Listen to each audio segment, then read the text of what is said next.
నమస్తే అండి. వరలక్ష్మి వ్రతం పూజా విధానం, నియమాలు, నైవేద్యం వీటన్నింటిని గురించి వివరంగా తెలుసుకుందాం. అష్టైశ్వర్యాలను ప్రసాదించే అష్టలక్ష్మిలలో ఒకరైన వరలక్ష్మీదేవిని ప్రతి ఒక్కరూ భక్తితో పూజించుకుంటాము. వరాలను ప్రసాదించే దేవి ఆ వరలక్ష్మీదేవి. ఈ తల్లికి పవిత్ర మనసుతో నిండుగా భక్తితో కొలిచిన వారికి అష్టైశ్వర్యాలు ఇచ్చి పాడి పంటలు ఆనందకరమైన జీవితాన్ని ప్రసాదించే తల్లి ఈ వరలక్ష్మీదేవి. ఈ తల్లిని పూజించుకోవటానికి ఎంతో ఆడంబరంతో అలంకరించుకుంటాం. ఇవన్నీ అమ్మని నిండుగా చూసుకోవటానికి మన తృప్తి కోసమేనండి. ఆ తల్లిని పూజించుకోవటానికి ఏకాగ్రత, నిశ్చలమైన మనస్సు, భక్తిభావన ఉంటే చాలండి. తల్లి అనుగ్రహం తప్పకుండా లభిస్తుంది. లక్ష్మీదేవిని, గౌరీదేవిని స్త్రీలు సుమంగలిగా ఉండటానికి ఆరాధించుకుంటారు. మంగళకరమైన ఈ తల్లి పూజ ప్రతి ఒక్కరూ జరుపుకోవచ్చండి.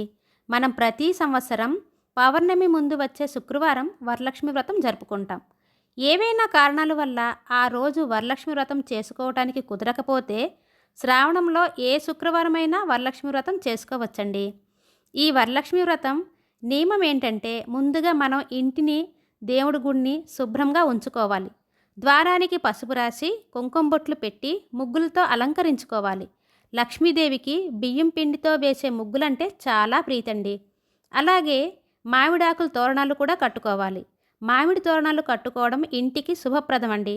ఆ రోజు ఇంట్లో అందరూ శుచిగా, సంతోషంగా ఉండాలి.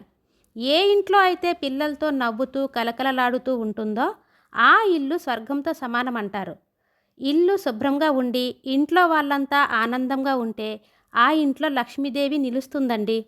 లక్ష్మీ అమ్మవారు పూజను చేసుకునే దగ్గర ముందుగా పసుపుతో అలికి అష్టదళ పద్మ ముగ్గు వేసి ఆ ముగ్గు పైన పీట పెట్టి పసుపు రాసి పద్మ ముగ్గు వేసుకోండి. దానిపైన ఒక నూతన వస్త్రాన్ని వేసి మీ దగ్గర అమ్మవారి ప్రతిమ ఉంటే పెట్టుకోండి. లేదంటే లక్ష్మీదేవి ఫోటో పెట్టుకోండి. పూలతో అలంకరించుకోండి. ఈ పీఠానికి ఎదురుగా కలశం అమర్చుకోండి. ఈ కలశం ఎలా అమర్చుకోవాలంటే, ముందుగా 3 పిడికిలు కానీ 5 పిడికిలు కానీ బియ్యం వేసి దానిపైన కలశం పెట్టుకోండి.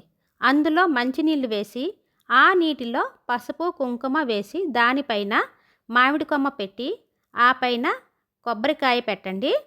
ఈ కలశం సాక్షాత్ అమ్మవారుగానే భావించి జాకెట్ పీస్తో అలంకరించుకోండి. దానిపైన గాజులు పెట్టి పసుపు కుంకుమతో పూజించుకోండి. మీరు కొత్తగా బంగారు ఆభరణాలు తీసుకున్నట్లయితే అమ్మవారిని అలంకరించండి. లేదంటే మీ దగ్గర ఉన్న వాటిని ఆవు పాలతో కడిగి అమ్మవారిని అలంకరించుకోండి. మీకు కలశం పెట్టే ఆనవాయితీ లేనట్లయితే ఫోటో పెట్టి పూజించుకోండి. లేదా మీ దగ్గర వెండి విగ్రహం ఉన్నట్లయితే ఆ విగ్రహాన్ని అలంకరించుకొని పూజించుకోండి. అమ్మవారికి కొత్త చీర, గాజులు, పసుపు, కుంకుమ, పువ్వులు, తమలపాకు పైన 2 అరటిపళ్ళు, రూపాయి నాణెము లేదా 11 రూపాయలు, ఇలా మీకు కుదిరినవన్నీ నిండుగా సమర్పించుకోవాలి. మనం ఏ పూజ చేసినా ముందుగా విఘ్నేశ్వరునికి పూజించుకోవాలి.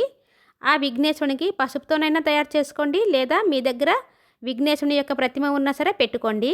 గరికితో విఘ్నేశ్వరునికి అష్టోత్తరాలు చదువుకోండి. విఘ్నేశ్వరుని పూజ పూర్తయ్యాక వరలక్ష్మి పూజను మొదలుపెట్టండి. వరలక్ష్మి అమ్మవారిని పులిహోర, శనగలు, బూరెలు, గారెలు, పరమాన్నం వీటిని నైవేద్యంగా సమర్పించుకోండి.